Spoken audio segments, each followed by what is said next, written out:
Computer science videos here today to show you guys in this unboxing video 5 packs of paper. One pack has 2,500 and we call this Reams. So now we can get into the video, start the unboxing, open up the box to see what we have.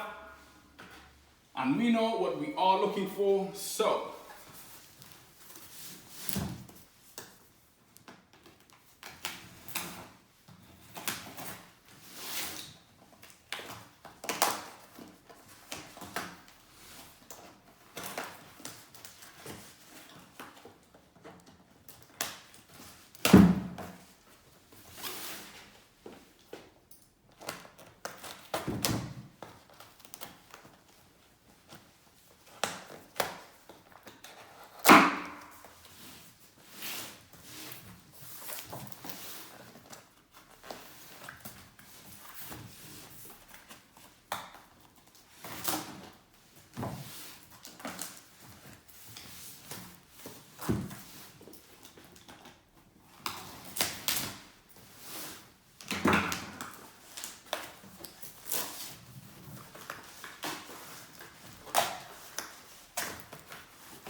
this is really it.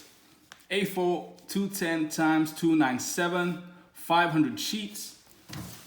500 times 5 is 2,500. I may have said 2,500 in each pack. That was wrong.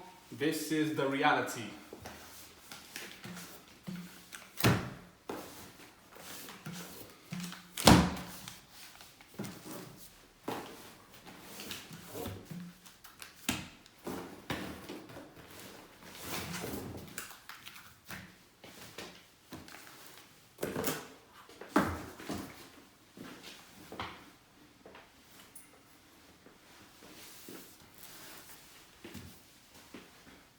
And so in this video, this was the official unboxing of 5 packets of 500 sheets of paper. We call this Reams. They're all together, 2,500. And so this was all purchased through Amazon, eBay, these types of online retail stores. We bought 2, so we have 10. But for this video, it's only the unboxing of 1 box. And so, links will be in the description if you require to purchase the same product on screen. So, that's it for this video. I'll see you guys in the next tutorial. Thanks for now.